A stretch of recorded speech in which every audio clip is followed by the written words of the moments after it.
校長、各位老師、各位同學，早晨。咁今日咧，我哋好特別啊！我哋邀請到一位校友咧，翻嚟去做一啲佢嘅人生分享。咁喺人生態度裏面咧，佢喺工作裏面都有一定嘅得着嘅。咁啊，事不宜遲啦，我將個時間交俾呢位校友，等佢介紹一下自己，好嘛？好，唔該。好多謝大家，咁就一嚟就同大家講聲先啦。我就叫張嘉怡，係你哋嘅師姐。咁一嚟咧就想問下，你估下我係做邊行嘅咧？由於時間關係，你淨係得5秒去選擇嘅啫。5、4、3、2、1，夠鐘啦！你揀咗咩答案呢？恭喜晒你哋啊！因為咧呢度係冇一個係我嘅職業嚟嘅，反而呢一啲全部都係經常性被誤會嘅職業嚟嘅。咁究竟我自己本人係做咩呢？嗱，我而家就去片睇一睇啦。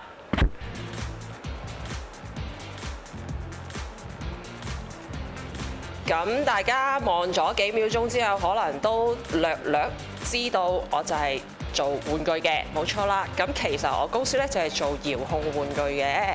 咁呢幾年公司咧都主力係做一啲香港嘅特色或者香港情懷嘅一啲車喎。咁例如就巴士啦、油車啦、救車啦、警車啦，甚至乎就用積木砌出嚟嘅電車嘅。咁當然數到香港最有代表性嘅，當然一定會有雪糕車啦。咁除咗你可以見到個 size 比較大少少、大型少少嘅遙控車之外咧，其實迷你車都有嘅。咁迷你車細到好似手掌咁大嘅車，我哋都可以做到遙控嘅。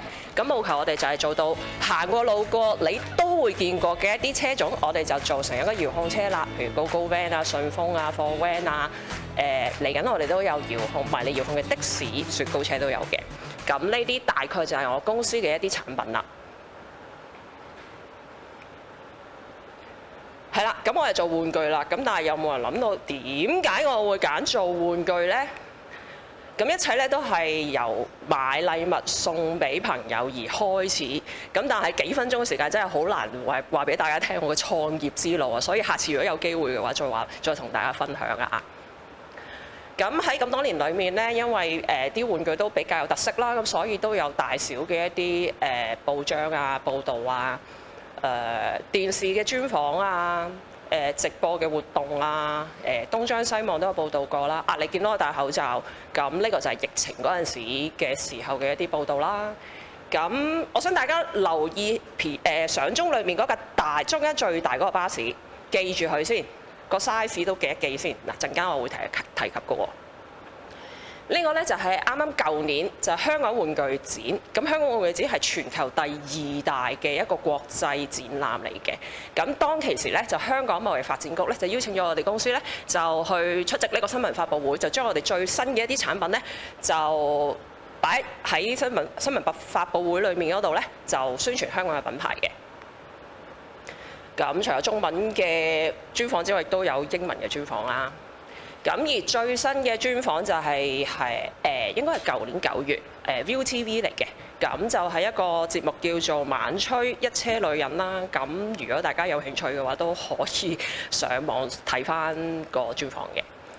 咁亦都好感恩，亦都好榮幸啦。咁啲玩具都可以得到大小嘅機構啊、平台啊嘅支持，亦都有一啲唔同嘅獎項。咁特別我要提到呢個2022年啦，就係啱啱我亦都有講到話，叫大家留意翻佢嗰架大巴士。咁呢架大巴士咧就攞到2022年香港智型設計大獎嘅銅獎嚟嘅。有咩咁巴閉呢架巴士？呢架巴士係用積木砌3000幾塊嘅積木砌出嚟，砌完之後咧係有遙控器可以遙控嘅。又或者你可以 download 個 Apps， 唔用遙控器，用電話去操控語音去控制佢又得，甚至乎係可以 set program 令到佢去行都得嘅。咁我哋嘅產品都可以喺香港市面好多地方，其實你哋都可以睇得到、買到㗎啦。好啦，咁你去到呢度咯喎，咁好似好風光啦，又做專訪，又報章，又電視，又見到你，跟住又攞獎，咁係咪一帆風順啊？咁樣咁多年嘅做生意，咁一定唔係啦，有高高低低啦。辛酸嘅嘢點可以幾分鐘可以話到俾你聽呢？又係嗰句啦，下次有機會嘅時候再同大家去講。咁但係呢，當中講少少啦，就喺一車女人專訪嘅時候都有提及到嘅兩個點。咁就係第一，就係其實女仔入呢一行呢，真係已經係好大挑戰嚟嘅。再其次就係早年啦，即係啱啱入行嘅時候，咁就比較後生啦。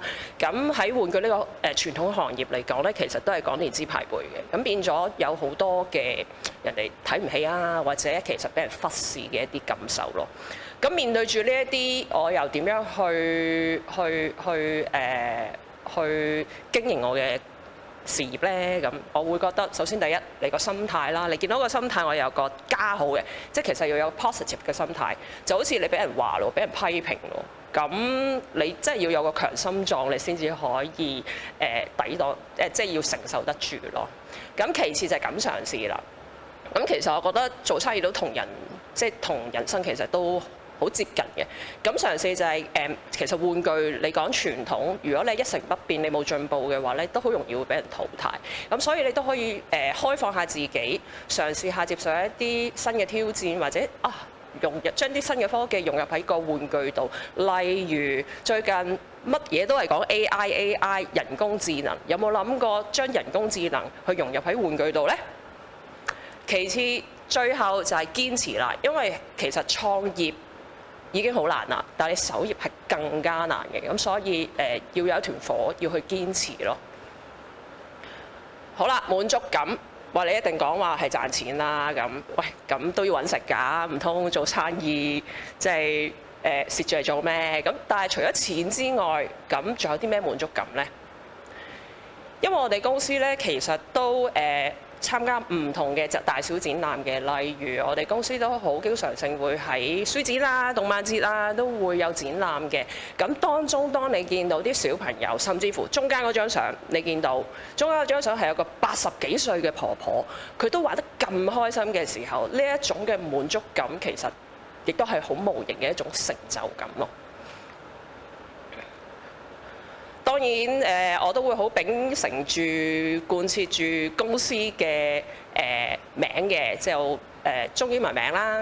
咁英文名叫 Playable 啦，中文叫比樂部。咁我自己本人改嘅。咁點解係咁改呢？因為我都好想咧，希望咧我做到嘅玩具唔係獨樂，唔係自私玩嘅，係可以彼此分享，大家與眾同樂，彼此同樂。多謝晒，希望下次有機會再同大家分享。